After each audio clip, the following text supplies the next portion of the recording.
안녕하십니까. 대변인 신선종입니다. 오늘 행사는 2025년 새해를 맞아 오세훈 시장님과 출입 기자단 여러분들이 함께하는 가장 큰 공식적인 첫 소통의 자리입니다. 이미 집무실, 브리핑룸 등에서 여러 현장에서 대화를 나누셨지만 이 자리에서는 좀 더 허심탄회하게 시정에 대한 말씀을 나누는 자리가 되길 바랍니다. 참, 마스크 자율 착용 꼭 지켜주시고요.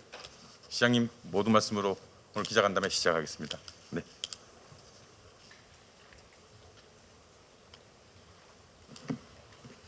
네, 여러분 반갑습니다. 새해를 맞아서 우리 출입 기자분들과 이렇게 심도 있는 새해 시정에 대해서 대화를 나눌 수 있게 돼서 정말 기쁘게 생각합니다. 오늘 이 자리는 그 의미가 우리 기자분들과 대화를 나누는 형식이지만 서울 시민 여러분들과 함께 미래를 논의하는 그런 자리로 생각을 합니다. 오늘 좋은 질문을 많이 해주시고요. 간단히 모두 말씀드리면 지난 연말에 계엄 정국 이후에 많은 소상공인 여러분들이 어려움을 호소하셨습니다. 그래서 각 산업 영역별로 고충을 듣는 시간들을 마련했었고 그 결과 여러 가지 상업활동, 사업활동을 옥죄고 있는 크고 작은 규제들을 풀어드리는 게 가장 큰 도움을 드리는 것이다. 이런 결론을 내리고 지금 규제 혁파에 온 힘을 기울이고 있습니다. 앞으로도 좋은 의견 많이 주시고 시민 여러분들 참여해 주시면 4월 초까지는 의견을 계속 받는 만큼 여러분 일상을 불편하게 만들어 드리고 사업 활동을 위축시킬 수도 있는 여러 가지 규제를 최대한 빠른 속도로 획기적으로 풀어가도록 하겠습니다. 또 하나는 이 탄핵 정국 속에 어떤 것이 이 근본적인 해결 방안이냐에 대한 사회적인 논의가 지금 지속되고 있습니다. 모아지고 있기로는 아마 권력구조 개편을 중심으로 한 개헌이 그 근본적인 해결책이 아닌가 하는 의견들이 많습니다.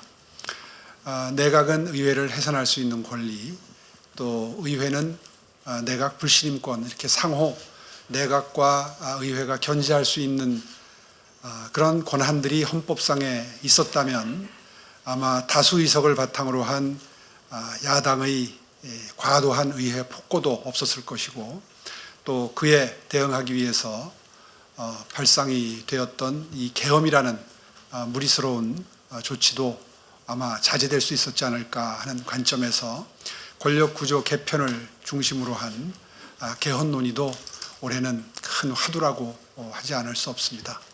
특히나 지방에 과감하게 권한을 넘기는 이 지방과의 동행이라고 저는 이름을 붙이는데요. 그런 그 지방 분권을 강화하는 아주 획기적인 그런 내용을 이 헌법 안에 담아서 대한민국 경제가 퀀텀 점프를 이루고 그리고 번영의 기초를 마련할 수 있는 그런 개헌 논의도 올 상반기 중에 계획하고 있습니다. 이런 부분들을 포함해서 오늘 광범위한 여러분들의 질문을 받고 성심성의껏 답변 드리는 시간으로 진행을 하겠습니다. 좋은 질문 많이 주시기 바랍니다. 고맙습니다. 네, 지금부터 기자단 여러분이 시장님께 자유롭게 질문하는 시간을 갖겠습니다. 질문 있으신 분 손 들어주시면요 마이크 전달해 드리겠습니다. 네, 연합 정수영 기자. 네, 시장님 안녕하세요. 저 연합뉴스 정수현 기자입니다. 시장님께서 지난주에 페이스북에 그 이재명에게만 좋은 나라라면은 이걸 막기 위해 국민과 함께 싸우지 않을 수 없다라고 쓰셨는데 저는 언뜻 출마를 시사하는 듯한 문장으로도 읽혔습니다. 그래서 혹시 향후 상황에 따라 조기 대선에 출마하실지 궁금합니다. 물론 탄핵 심판 결과가 나오기 전에 답하시는 게 좀 곤란할 수는 있지만 지금 뭐 많은 국민들께서 시장님의 향후 정치 행보에 대해 궁금해하시니까 꼭 답변 좀 부탁드립니다. 예, 좋은 질문 감사합니다. 질문 과정에서도 미리 전제를 하셨지만 지금은 이 탄핵 소추에 이은 탄핵 심판이 진행 중입니다. 이 결론이 나기까지는 조기 대선이 치러질지 아무도 알 수가 없고요.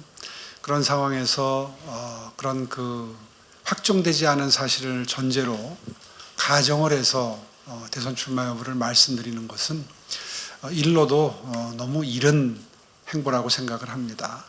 그런 의미에서 제가 대선 출마 여부에 대해서 오늘 이 자리에서 말씀드리는 것은 큰 틀에서의 원칙에 어긋나는 그런 말씀이 되기 때문에 오늘은 깊은 고민을 하고 있다라는 말씀을 답변으로 드립니다.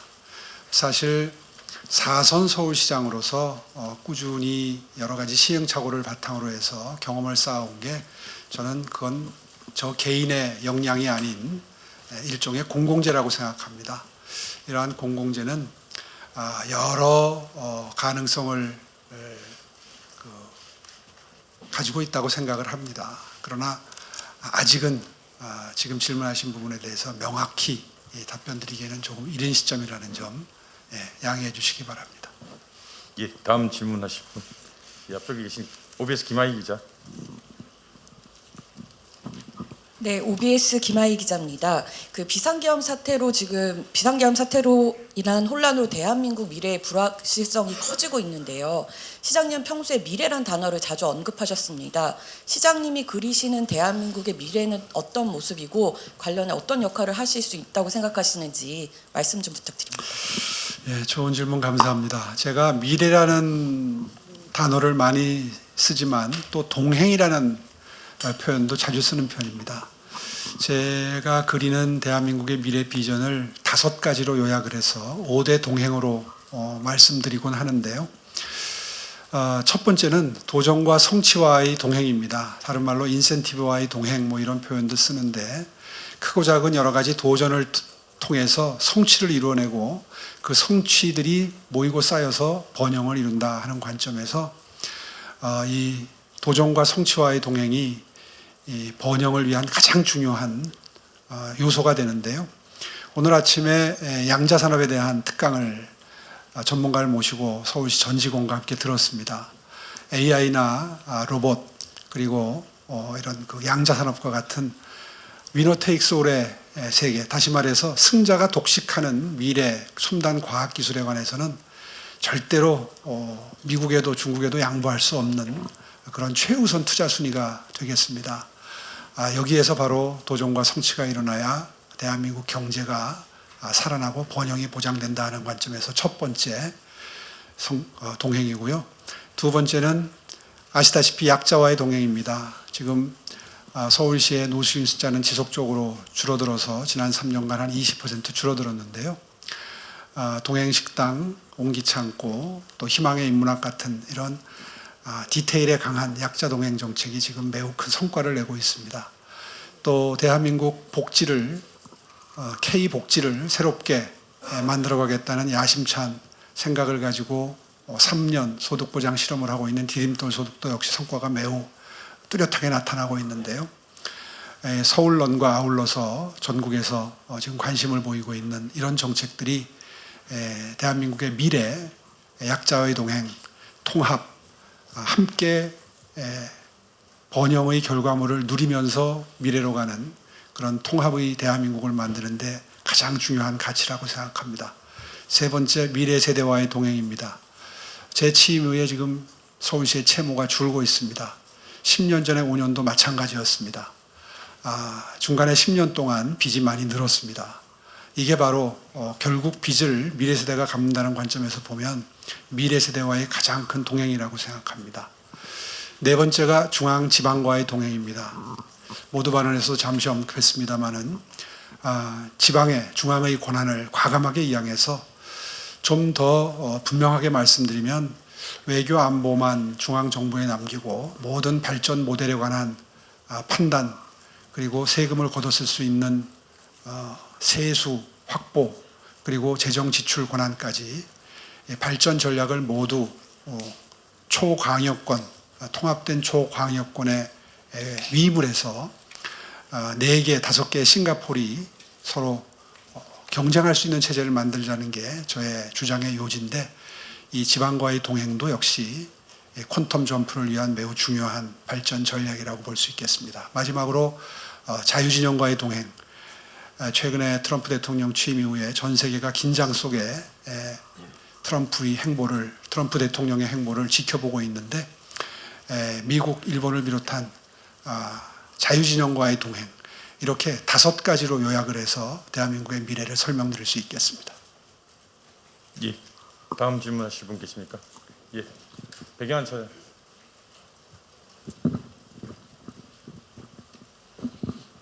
예, 아시아경제 백영환입니다. 쉽지 않은 자리가 마련된 만큼 정치인으로서 제가 시장님 정치인으로서 질문 드리지 않을 수가 없는데요.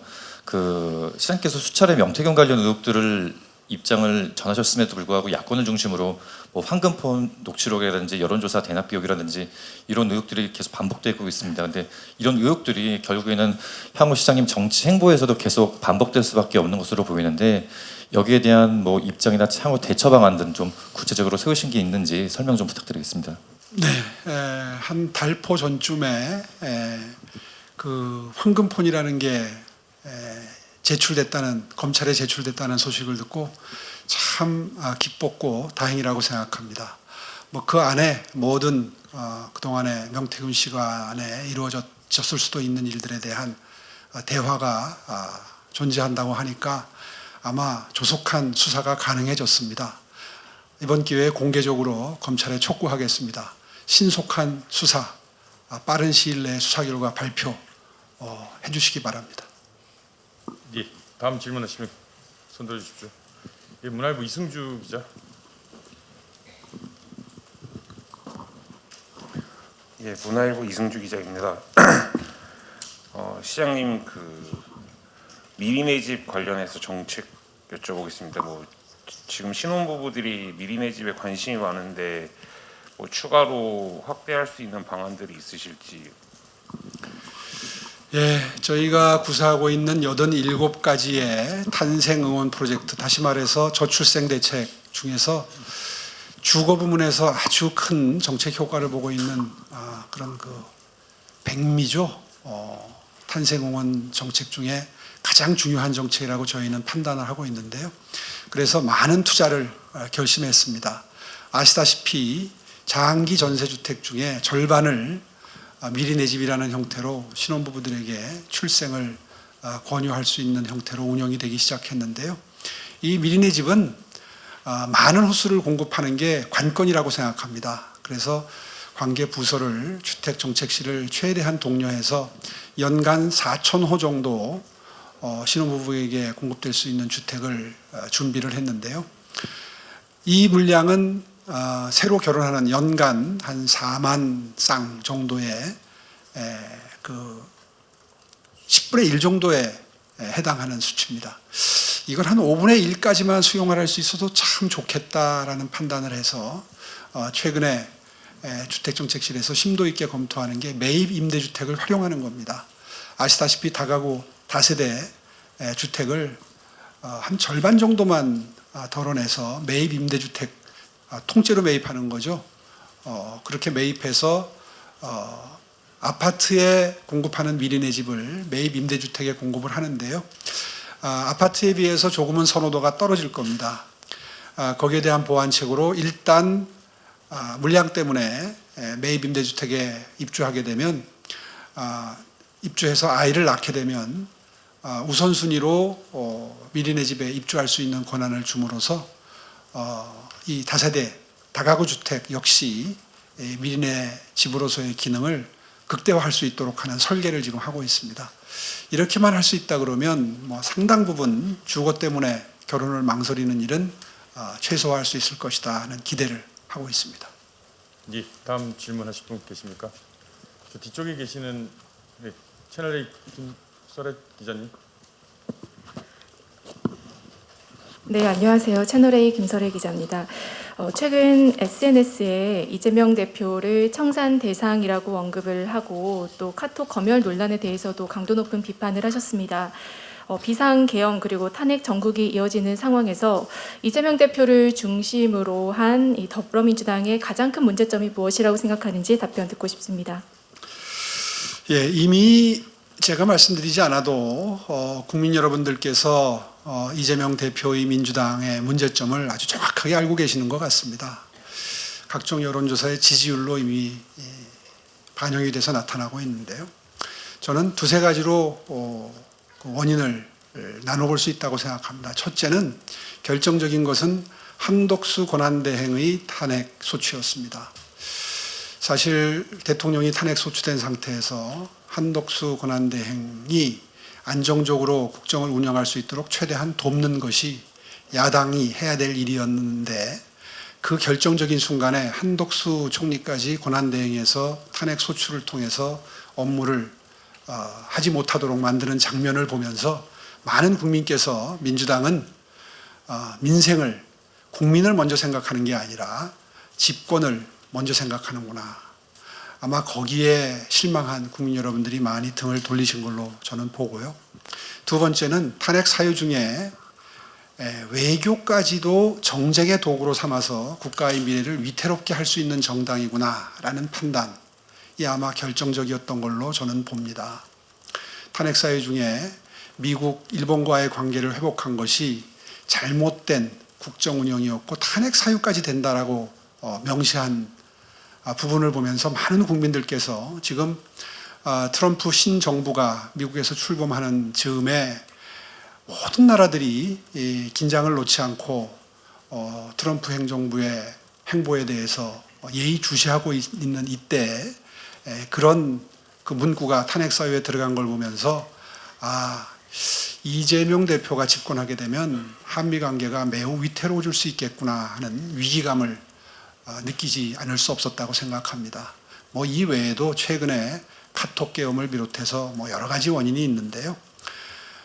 그런 믿음직하지 못한 민주당의 행태를 보면서 아마 국민 여러분들이 등을 돌리기 시작한 것 아닌가, 저는 그렇게 봅니다. 예, 다음 질문하실 분. MBN 송주영 기자님. 네, MBN 송주영입니다. 시장님 조금 전에 그 조기 대선이라는 가정 상황을 놓고는 답하는 게 좀 시기상조라고 말씀을 하셨는데요. 그렇다면 이제 서울시장이자 국민의힘 당원, 바꿔 말하면 행정가이자 정치인이신 오 시장님이 생각하시는 헌정사상 처음 현직 대통령이 구속되고 탄핵 심판을 받는 이 시대 정신은 무엇이라고 생각을 하시는지 궁금하고요. 그리고 조기 대선 여부를 떠나서 대선 출마 여부를 판단을 하신다면 그 기준은 무엇인지 답변 부탁드립니다. 역시 답변 드리기 좀 이르다고 말씀을 드려도 또 그 질문이 또 반복적으로 나오네요. 시대 정신, 이 시점의 시대 정신은 글쎄요, 보는 분들마다 다 의견이 다를 수 있겠습니다만은 한 줄로 표현한다면 비정상의 정상화가 아닐까 싶습니다. 정말 이번 그 탄핵 국면을 거치면서 많은 국민 여러분들이 나라의 미래에 대해서 진심으로 걱정하고 계실 텐데요. 이제 좀 정상적인 리더십을 보고 싶다. 정상적인 사람이 하는 합리적인 국정 운영을 보고 싶다.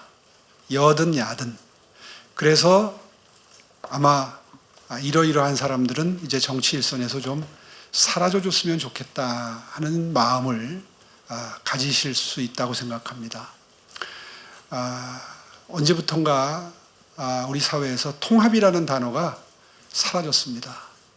과거에는 지역 감정이나 각종 그 갈등을 낳을 수 있는 이런 요소들을 통합과 화해의 정신으로 극복하자라는 이야기가 정말 연초에는 특히 많이 나왔었는데 최근에는 그런 논의조차, 담론조차 사라진 걸 보면서 많은 나라의 미래를 걱정하는 국민 여러분들께서는 나라가 이렇게 가서는 안 되겠다 하는 어떤 그 위기의식을 가지셨다고 생각을 하고요. 그런 의미에서 한 줄로 표현한다면 비정상의 정상화, 통합된 대한민국을 가장 절실하게 원하시지 않을까 생각하고요. 조기 대선에 출마하는 어떤 그 후보자분들의 자격 기준에 대한 질문을 하셨는데, 글쎄요, 여러 가지 자격 기준이 있겠지만 이번 이 경랑의 정치 현장을 지켜보면서 많은 분들이 충분한 시행착오를 거쳐서 만들어진 국정 운영의 노하우, 그 다음에 지식과 정보 앞에서 한없이 겸손할 수 있는 마음가짐, 아마 이런 자질을 갖춘 지도자를 원치 않을까 저는 생각을 합니다.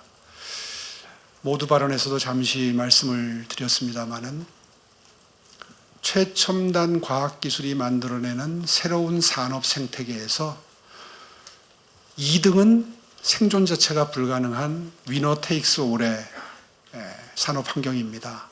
그래서 AI도 중요하고 양자 산업도 중요해졌는데요. 이러한 신산업, 새로운 과학기술이 세상을 획기적으로 완전히 바꿉니다. 거기에서 뒤처지면 2등 국가로 전락하는 겁니다. 그런 정말 초격차의 이런 시대에 게임 체인저에 해당하는 과학기술을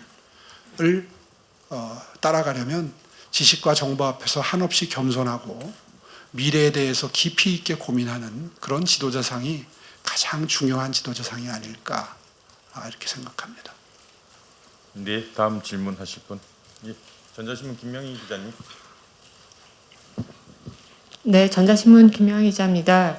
앞서 오늘 오 시장님께서 조찬도 아침에 강연을 보시면서 하셨던 과학기술, 첨단기술 분야는 미국과 중국에도 내줄 수 없다라고 하셨다라는 말씀이 굉장히 인상적인데요. 서울시는 작년에도 인공지능 행정계획이라든 이런 것들을 지자체 최초로 하셨고, 현재 대시민 서비스나 경제 활성화, 행정에도 AI를 적용하고 있지만 여전히 부족하다라는 좀 생각을 지울 수 없어서 시장님께서 어떻게 AI를 비롯한 이런 첨단 산업을 지원하실지에 대한 생각을 좀 듣고 싶습니다. 정부가 해야 될 일이 있고 서울시가 해야 될 일이 있는데요. 서울시는 주로 그런 산업 영역이 획기적으로 발전할 수 있는 공간을 제공하는 데 굉장히 심혈을 기울이고 있습니다. 아시는 것처럼 양재 AI, 수소 로봇, 오늘 아침에 양자에 대한 특강을 해주신 키스트 원장님과는 양자 클러스터를 양재 쪽에 한번 만들어보자 하는 논의를 강연 후에 나눴는데요. 이렇게 공간을 제공함으로써 클러스터를 만드는 게 산업 간의 시너지 효과를 내는데 굉장히 주요한 전략일 수 있다고 생각합니다. 두 번째는 인재 양성입니다. 결국 최고급 과학기술을 산업과 연결시킬 수 있는 연구 인력이 최대한 확보가 돼야 되는데 그것은 역시 대학이 그 산실입니다. 그래서 대학을 혁신 클러스터로서 인재를 충분히 공급할 수 있는 인재의 양성소로 만들기 위해서 최첨단 학과를 만든다 그러면 서울시는 어떤 인허가도 까다롭게 굴지 않겠다.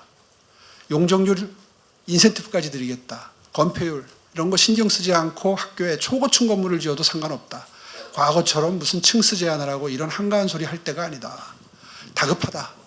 이거를 이미 발표를 해서 실행을 하고 지금 9개 대학에서 신축을 계획하고 뛰고 있습니다. 이런 분위기를 만드는 것이 첨단 과학기술을 지원하는 가장 실용적인 도움이라고 생각을 하고요. 앞으로도 이러한 지원을 아끼지 않겠다 하는 의지를 다시 한번 밝히겠습니다. 예, 다음 질문하실 분. 뒤쪽에 계시는 분 좀 시키겠습니다. 예, 이데일리의 박태진 기자. 네, 안녕하십니까. 저 이데일리 박태진입니다. 저는 시장님의 대표 정책, 이른바 오세훈표 정책에 대해서 여쭤보겠습니다. 기후 동행 카드랑 손목 닥터 9988 같은 정책은 호응도가 꽤 높은 걸로 알고 있습니다. 추가로 추진할 킬러 정책을 구상하고 계신지 궁금합니다. 기후 동행 카드와 손목 닥터 9988은 정말 많은 시민 여러분들이 호응해 주시는 어떤 의미에서 보면 서울시의 대표 정책이 됐는데요. 다 이미 알고 계시겠지만 기후 동행 카드의 올해 상반기 중으로 이제 한강 버스가 추가됩니다. 한강 버스에 대해서 많은 분들이 아직 이해가 많이 부족하십니다. 택시 정도 수준을 생각하고 계시는데요. 무려 199명이 승선하는 꽤 큰 배입니다. 일단 이걸 많이 모르더라고요. 그래서 오늘 다시 한번 말씀드리고요. 2월 달부터 시범 운영을 시작해서 5월 달부터는 정식 운행을 15분 간격으로 시작합니다. 일종의 교통수단이 되는 거죠. 따라서 버스, 마을버스, 따릉이와 더불어서 주요한 하나의 또 다른 대중교통 수단이 탄생을 하는 겁니다. 그것도 한 번 타는데 3,000원, 5,000원만 추가하면 기후동행 카드에 포함이 되기 때문에 무한정 탈 수 있죠. 이론상으로는, 원칙적으로는. 이것이 아마 올해 서울 시민들의 인식 체계를, 한강에 대한, 교통수단에 대한 인식 체계 자체가 바뀌는 아주 결정적인 변곡점이 될 거라고 생각을 하고요. 기대가 큽니다. 손목 닥터 9988도 마찬가지입니다. 지금 940만 내국인 국민이 거주하시는 서울에서 이제 160만 명을 넘어섰습니다. 5월 달이면 아마 200만을 넘길 거고요. 연말까지 250만이 목표인데요.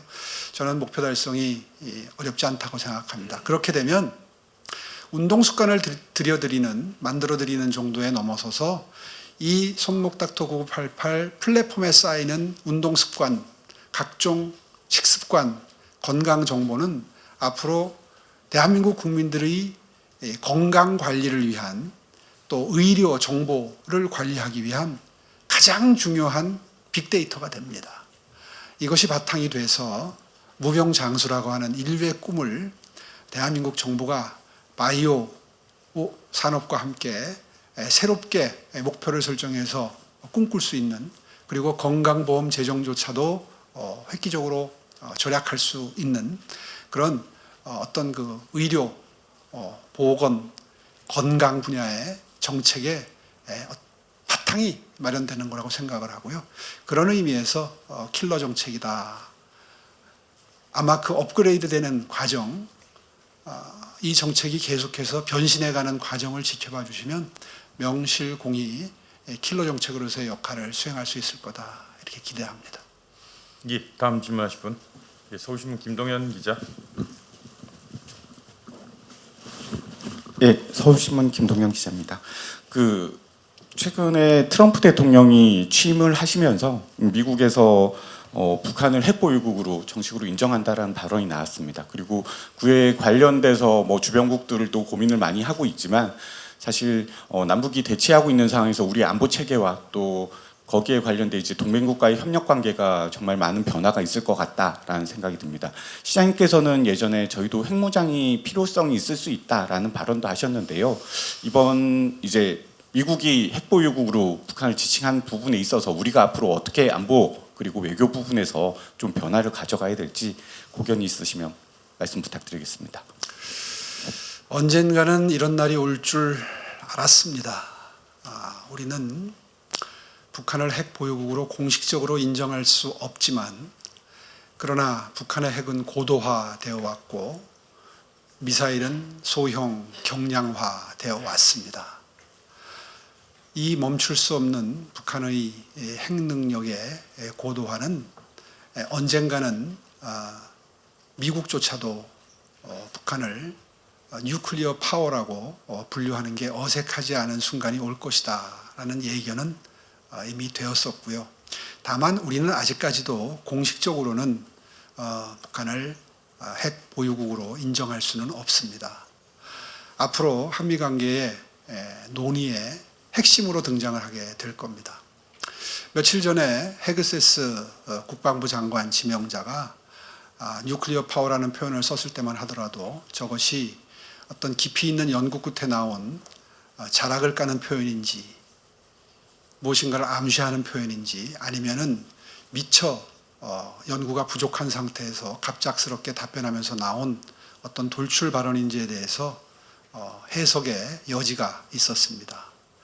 그런데 어제 트럼프 대통령께서 뉴클리어 파워라는 표현을 쓰는 장면을 보면서 이제 무게중심이 북한의 핵 능력을 기정사실화하고 스몰 D를 할 수 있는 가능성을 암시가 아닌가, 이렇게 해석할 수 있다 하는 전문가들의 견해가 등장하기 시작했습니다.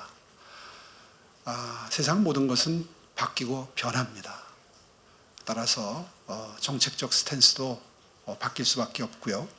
그런 의미에서 얼마 전부터 저는 핵 개발에서 핵 잠재력 보유로 초점을 바꾸어서 주장을 한 바가 있습니다. 아마 지금 시점에서는 가장 현실성 있는 대안이 아닐까 싶고요. 미국의 신행정부가 방위비 증액을 저에게 요구할 가능성이 상당히 있는데, 그 논의와 더불어서 지금 말씀드린 핵 잠재력 향상, 고양을 어떤 카드로 함께 논의의 장에, 논의의 테이블에 올릴 수 있지 않을까 하는 생각도 하게 됩니다. 다만 아직까지는 이 모든 결정을 하기가 조금은 이릅니다. 아직 취임 초고요. 이제 하루 지났지 않습니까? 좀 더 지켜보면서 미국의 북한 핵을 바라보는 스탠스의 변화가 어디까지인지를 정확히 파악하고 그에 걸맞는 우리 정부의 협상 카드를 만드는 것이 필요한 시점이다. 이렇게 생각을 정리하고 있습니다. 예, 다음 질문하실 분, MTN의 조은하 기자님.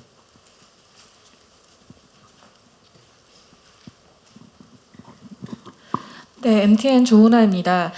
서울시 시정 목표인 규제 철폐 관련해서 최근까지 공개된 철폐안들이 대부분 건설 부동산 관련된 내용이 많은데요. 이 시민의 불편을 없애고 경기 부양하는 등의 긍정적인 효과도 있지만 자칫 조합과 시공사 같은 특정 집단의 사익을 추구하는 데 악용되는 게 아닌가 하는 그런 우려도 있습니다. 이 관련된 의견을 좀 듣고 싶고요. 신통기획 관련 질문도 있는데요. 이 속도감 있는 정비 사업을 추진한다는 점에서는 긍정적인 평가도 있는데 이게 원주민과의 소통이 좀 부족한 것이 아니냐 하는 의견도 있습니다.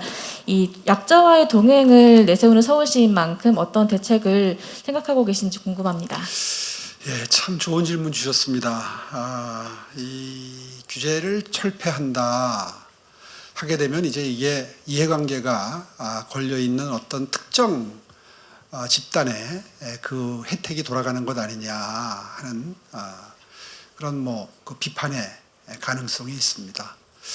그런데 조금만 설명을 드리면 이런 우려는 불식될 것 같습니다. 무슨 말씀이냐 하면요, 재건축, 재개발을 비롯한 각종 정비 사업의 촉진을 위해서 여러 가지 그 규제를 철폐한다는 뜻은 결국 그 초점이 어디로 모아지느냐 하면 사업성의 재고로 모아집니다.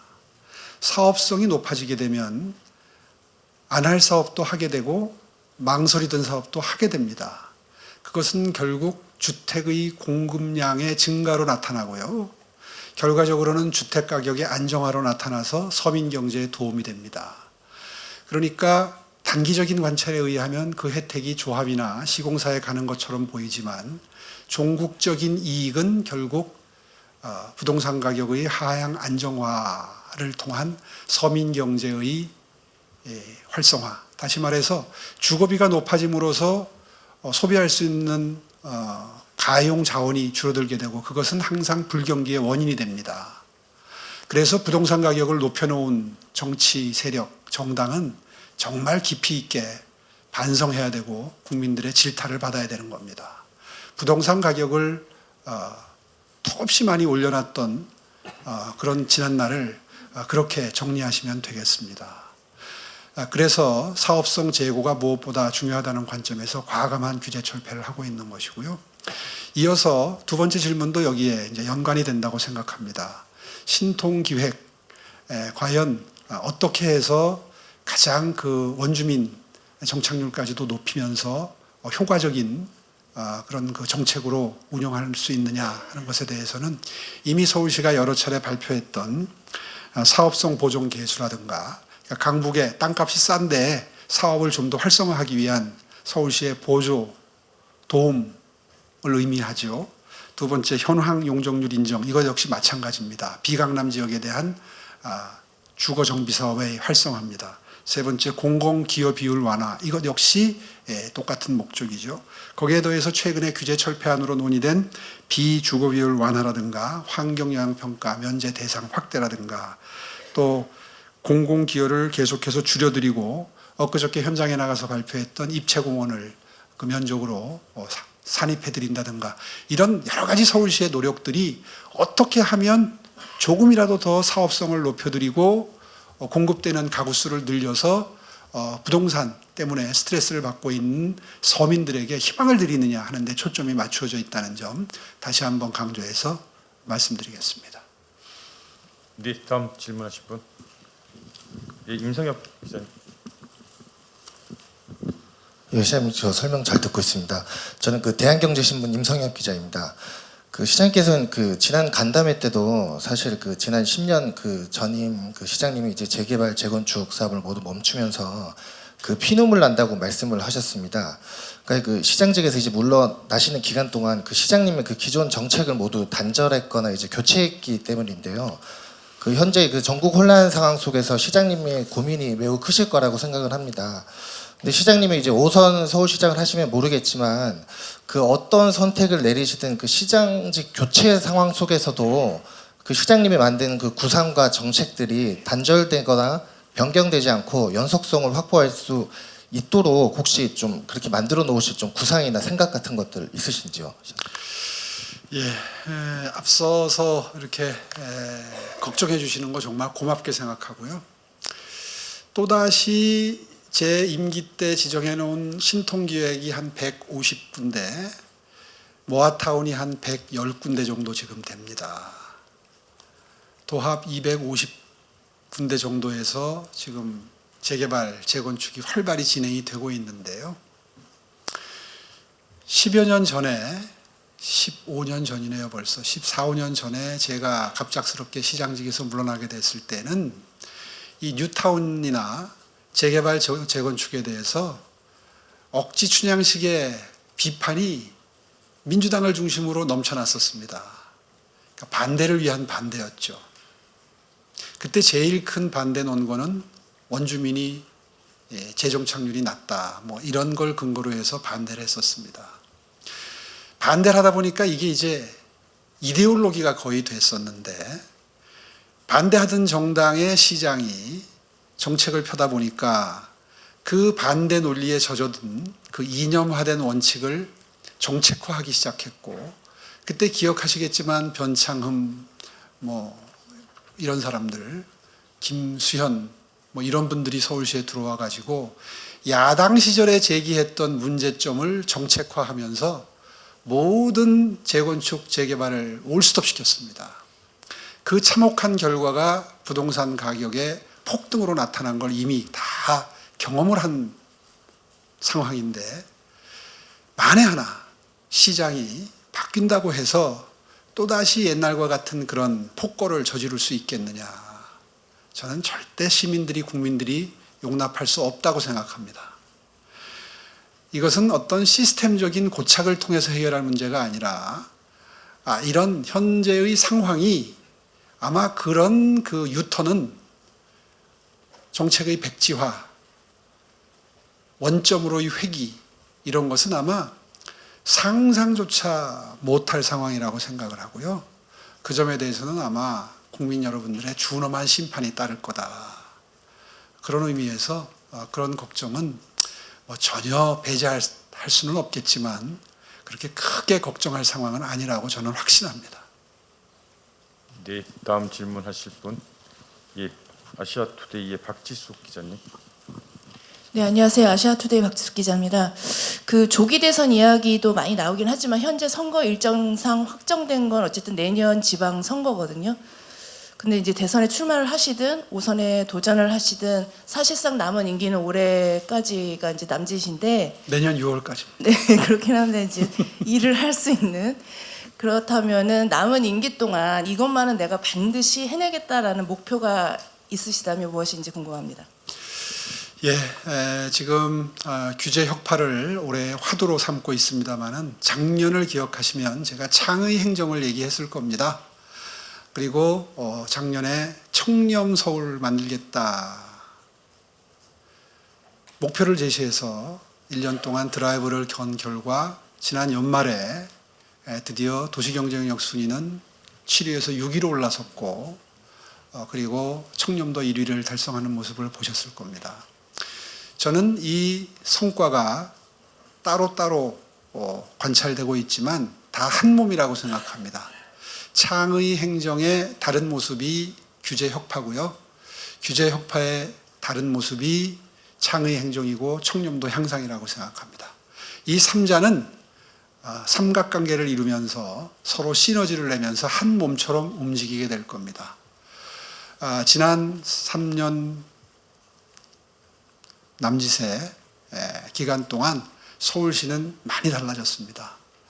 창의적으로 생각하고 스스로 일감을 찾아내고 그리고 비전이 설정되면 거기에 초점을 맞춘 일사불란한 과제 설정 그리고 목표를 향하기 위해서 어떤 행정이 필요한지에 대한 자체적인 노력 이런 모습으로 서울시가 완전히 바뀌었다고 생각합니다. 그 핵심에 이 3자가 있습니다. 창의행정, 규제혁파, 청렴도 향상이 DNA화하는 것 이것이 남은 기간 동안에 가장 서울 시민에 대한 큰 봉사입니다. 아마 이게 체질화될 수만 있다면 그리고 앞으로 이러한 체질화된 서울시 공무원들의 일하는 모습이 5년이고 10년이고 지속될 수만 있다면 서울시는 곧 세계 도시경쟁력 순위 5위 안에 충분히 안착할 수 있다고 생각합니다. 그게 제 남은 기간 동안 제가 가장 심혈을 기울여서 추구하는 목표입니다. 예, 다음 질문하실 기자분. 예, 이투데이 김소영 기자.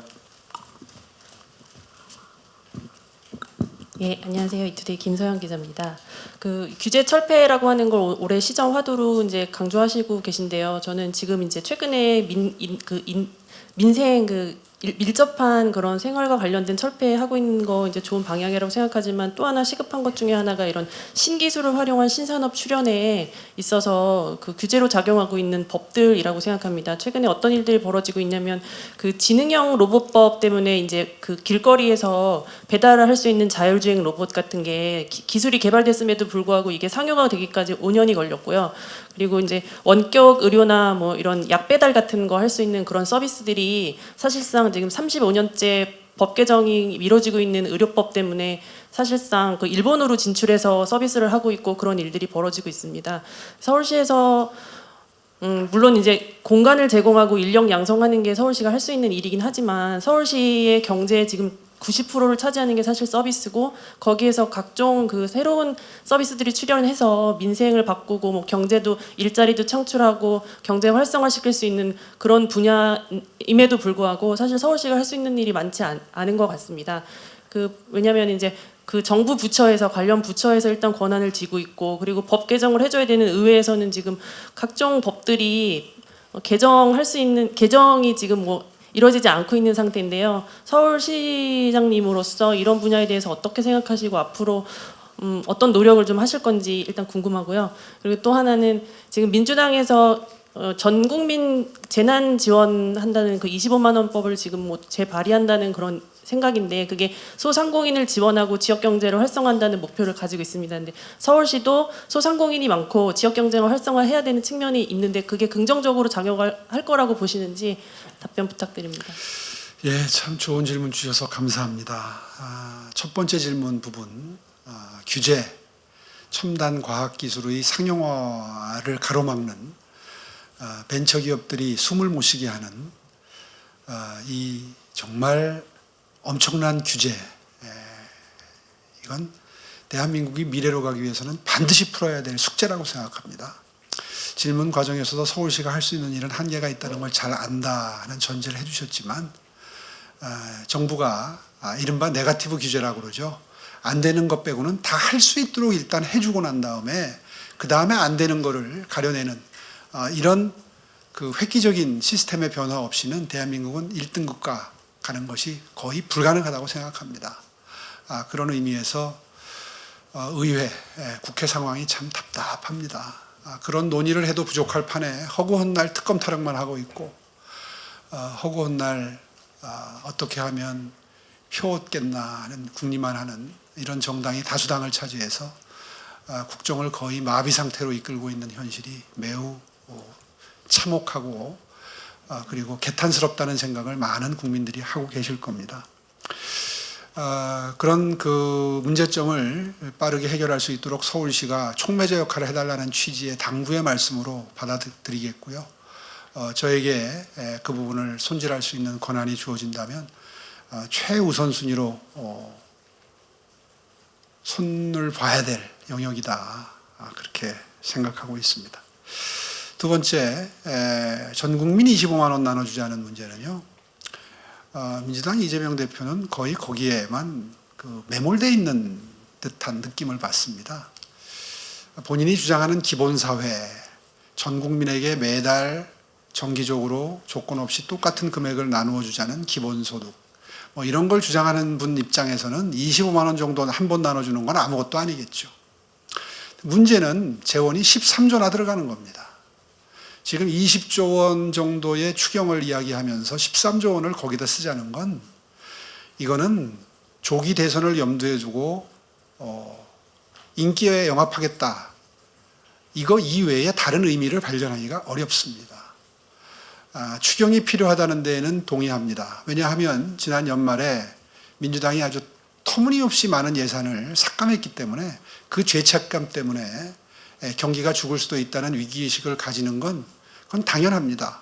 따라서 거기에 화답을 해서 조기 추경을 하는 것까지는 동의할 수 있겠습니다만 그 조기 추경 내용에 이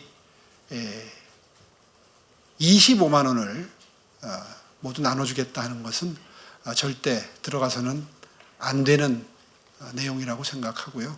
지금 질문 주신 대로 소상공인을 어려움에서 위기에서 구해내는데 서울시는 이미 힘보탬 프로젝트를 가동하기 시작했습니다. 여유 재원이 있다면 거기에 좀 더 힘을 실어서 소상공인들 정말 어려움에 처해 있는 소상공인들께 조금의 혜택이라도 더 드리는 것이 가장 좋은 도움이라고 생각하고요.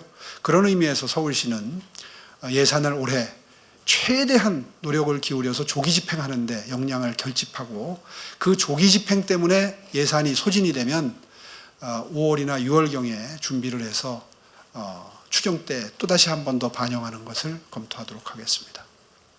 이 더팩트의 정소영 기자님. 네, 안녕하세요. 더팩트 정소영 기자입니다. 기후동행카드 시민에게 좋은 정책이지만 많이 쓸수록 서울교통공사에는 적자가 늘어나는 지적도 있는데요. 석유공 적자에 대한 추가 지원이라던가 구상하고 계신 게 있는지, 그리고 지하철 요금 인상에 대한 구체적 일정도 궁금합니다. 예, 기후동행 카드를 많이 쓰면 그만큼 적자폭이 늘어날 수 있겠죠.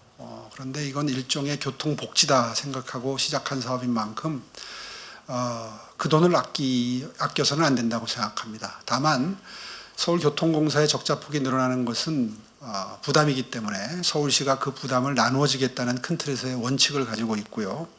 아울러서 지금 교통요금 인상을 말씀해 주셨는데 원래 23년도에 300원 올리려던 것을 23년 10월 달에 1차 150원 올렸고 작년에 올리려고 했는데 정부가 물가 인상을 좀 억제하기 위해서 필요하다는 협조 요청이 워낙 절실해서 작년에 미루었던 것이 이제 올해까지 오게 된 겁니다. 다 기억하고 계시겠지만 그런 경과를 기억하신다면 올 상반기에 올려도 조금 더 어색함이 없다. 더군다나 기후동행 카드를 활용하면서 시행하면서 많은 서울 시민 여러분들이 굉장히 왕성하게 경제활동을 하실 수 있게 기초가 마련이 됐고 그 과정에서 혹시라도 늘어날 수 있는 적자폭은 이 인상분으로 충분히 메울 수 있어서 일반적인 교통요금은 올해 상반기 중에 가급적이면 경기 인천과 협의를 해서 지금 3월 중에는 시행할 수 있을 걸로 내다봐집니다. 워낙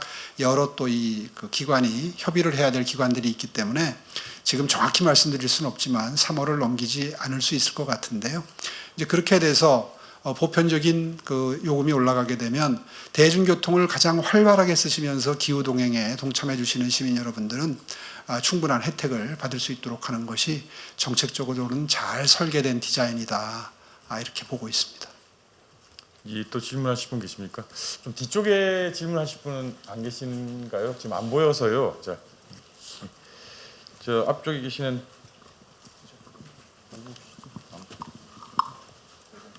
매견 정석환 기자. 예, 매일경제 정석환 기자입니다. 시장님께서 모두 발언 중에 이제 개헌 논의를 상반기 중으로 계획한다고 말씀하셨고 또 이제 질의응답 중에서 초강력권의 위임에서 4-5개 싱가포르가 서로 경쟁하는 체제를 만들겠다고 하셨는데 이제 만약에 이제 대선 후보라면 이를 공약으로 반영하면 되겠지만 서울시장이라면은 이 부분이 서울 시민에 어떻게 도움이 될지 그리고 이를 좀 어떻게 추진할지에 대해서 구체적으로 좀 설명해 주셨으면 합니다. 네. 아주 좋은 질문입니다. 사실 권력 구조 개편, 다시 말해서 의회와 내각과 의회가 상호 견제할 수 있는 시스템에 대한 것은 뭐 전국으로 다 영향을 미칠 수 있기 때문에 서울시장으로서 당연히 논의를 제기할 수 있는, 또 당의 중진으로서 당연히 제기할 수 있는 이슈라고 생각을 하고요. 거기에 더해서 아까 잠깐 말씀드렸던 초광역권 4개, 5개의 싱가포르라고 요약해서 말씀드릴 수 있는 이 지방으로의 행정 권한의 대폭 이양 부분에 이르면 서울시가 가장 직접적인 이해 관계자가 됩니다. 이것은 비단 서울을 제외한 다른 지방의 발전 전략으로도 주요하지만 서울도 역시 그 정책의 가장 중요한 영향권 내에 있습니다. 다시 말해서 아까 잠깐 말씀드린 것처럼 중앙정부는 외교, 안보, 국방 권한에 대한 전권을 행사하는 걸로 하고 그 외에 민생과 관련된 발전 전략, 특히 발전 모델을 자체적으로 수립하고 그에 걸맞는 각종 입법권을 가지고, 그러니까 뭐 지방정부의 경우에는 조례의 형태가 되겠죠. 입법권을 가지고 그리고 그 발전 전략을 정책적으로 실현할 수 있는 수단, 다시 말해서 재정, 세입권과 세출권을 지방정부가 가지게 된다는 것은 서울시 입장에서도 매우 중요한 아까 말씀드린 발전 전략을 자체적으로 구사할 수 있게 된다는 뜻이 됩니다. 그런 의미에서 빠른 시일 내에 이 지방의 권한을 대폭 이양하는 내용을 골자로 하는 개헌 포럼을 개최하겠다 하는 취지의 말씀을 아까 상반기 중에 개최하겠다는 표현으로 드린 겁니다. 예, 시간이 다 돼서 마지막으로 한 분만 더 질문을 받고 끝내겠습니다. 코리아타임즈 정다영 기자. 네, 안녕하세요. 코리아타임즈 정다영 기자라고 합니다. 규제 철폐와 관련해서 질문을 드리고 싶은 게 있는데요. 외국인의 목소리도 듣겠다라는 이야기가 나온 것으로 알고 있는데 혹시 공개적으로 이 서울시에 거주하는 외국인들의 의견을 듣는 자리를 마련한다면 시점은 언제쯤으로 계획하고 계시는지가 궁금하고요. 그리고 정책적으로는 이제 외국인들이 많이 늘어나면서 뭐 정부도 그렇고 시에서도 그렇고 이제 다양성을 강조를 하고 있지만 사실 외국인들은 아직 한국이 다양성을 받아들일 준비가 안 돼 있다라는 불만을 좀 종종 제기하기도 합니다. 관련해서 시장님이 생각하시는 가장 중요한 시의 외국인 정책이 무엇인지도 말씀 부탁드리겠습니다.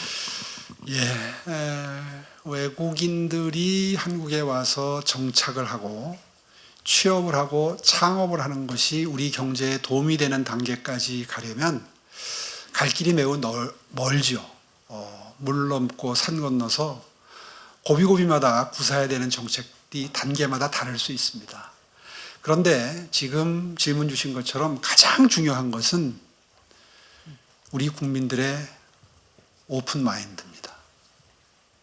이제 저출생의 시대에 외국인 중에 우리의 생활에, 경제에 도움이 되는 분들을 중점적으로 많이 받아들여서 우리와 함께 어우러져서 미래를 함께 만들어갈 수 있는 사회, 문화, 경제적인 환경을 만드는 것, 그것은 바로 그 마음가짐에서 출발한다고 생각하고요. 그런 서울 시민을 비롯한 전 국민의 그런 어떤 마음의 변화, 준비, 이것이 가장 핵심이라고 저는 생각을 합니다. 이제 그런 의미에서 외국인 정주 환경을 언급하지 않을 수 없습니다. 우리들이 그렇게 마인드를 오픈하고 받아들이기 시작하면 이제 외국인들의 조기 한국 유학 이런 것도 생각을 해봐야 됩니다. 사실은 대학이나 대학원 과정에 유학을 오게 되면 본국으로 돌아가서 생업에 종사할 확률이 매우 높죠. 그건 뭐 우리 유학생들이 중고등학교 때 미국을 가느냐 대학교 때 미국을 가느냐에 따라서 다시 돌아오는 확률이 영향을 받는 걸 생각하면 아마 쉽게 짐작하실 수 있는 부분이라고 생각합니다. 이제 그런 의미에서 작년에 이공계를 중심으로 해서 우리 산업 형성에 꼭 필요한 아까 잠깐 언급했었던 그런 최첨단 과학기술 영역에 우리가 절실히 필요로 하는 두뇌들 중심으로 해서 그분들을 조기에 서울로 유학을 와서 그 우수한 인재들이 한국의 대학을 졸업하고 그리고 한국 사회에 꼭 필요한 산업 역량으로 인적 자원으로 기여해 주기를 바라는 게 자연스러운 정책 방향이 될 수 있겠죠. 이제 그렇게 하기 위해서는 뭐 여러 가지 구사할 수 있는 정책은 짐작이 예상이 가능할 겁니다. 특히나 이공계 중심으로 장학금까지 만들겠다는 정책은 이미 발표한 바가 있고요.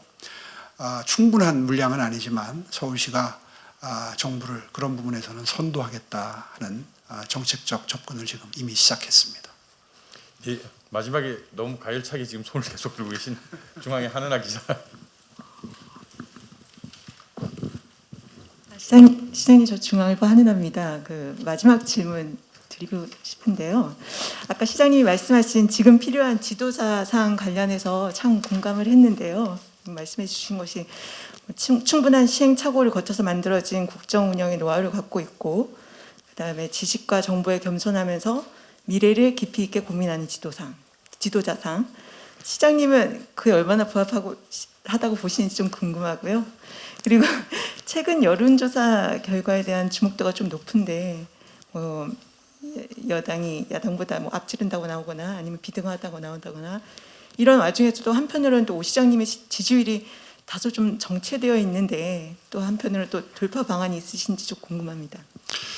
글쎄요, 뭐 믿으실지 모르지만 지지율에 그렇게 연연하지 않습니다.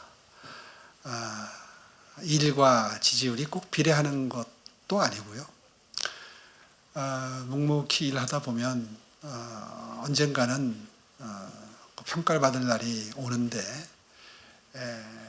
큰 선거를 앞두고 있기 때문에 아마 그 지지율 순이나 이런 거를 눈여겨 보시는 거는 뭐 인지상정이라고 생각합니다.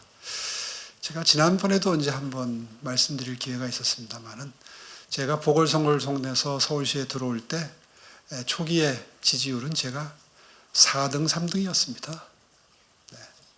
그런데 이제 여러 가지 진도가 나가면서 선거가 가까워지면서 그 사람이 가지고 있는 생각도 들어보고 또 그 사람이 해왔던 일도 다시 한번 조망을 하고 이렇게 되면서 지지율은 늘 바뀔 수 있다고 생각합니다.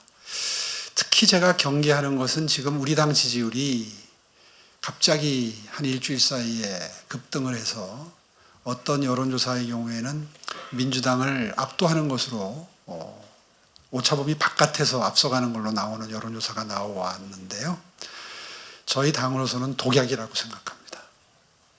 참 걱정이 큽니다. 어떤 이슈에 대한 반작용으로 다시 말해서 상대방의 실수에 기반한 득점은 지속 가능하지 않습니다. 근데 아까 제가 모두의 질문에 답하면서 민주당의 몇 가지 실수에 대해서 언급을 했는데요. 우리 실력으로 올라가야죠. 근데 우리 당이 지금 지지율이 갑자기 짧은 시간에 많이 올라왔거든요. 이거는 저는 앞으로 부정적으로 영향을 미칠 가능성이 매우 높다. 그렇게 보고요. 우리 당의 자중자애를 주문합니다. 네. 예정된 시간에 대해서 여기서 질의응답을 마치도록 하겠습니다. 마지막으로 시장님께서 마무리 말씀하시고 마치는 것으로 하겠습니다. 네, 오늘 아주 다종다양한 정말 시민 여러분들께서 꼭 듣고 싶어 하시는 부분에 대한 답변을 드릴 수 있도록 좋은 질문들 해주신 언론인 여러분 정말 감사드립니다. 서울시는 늘 시민의 행복, 안전, 편리함을 추구하고 있습니다. 그 한가운데에 약자와의 동행과 매력 향상이라고 하는 서울시의 비전이 자리하고 있습니다. 올 한 해도 여러분들의 강력한 비판과 또 도움 덕분에 진일보할 수 있는 서울시정이 되길 바라고요. 하시라도 좋은 지적사항이나 아이디어가 있으면 저에게 전달될 수 있도록 많은 도움 부탁드리겠습니다. 오늘 끝까지 자리해 주셔서 좋은 질문 많이 주신 언론인 여러분 감사드립니다. 새해 복 많이 받으십시오. 고맙습니다. 네, 이것으로 오늘 기자간담회를 마치겠습니다. 박수 치시든.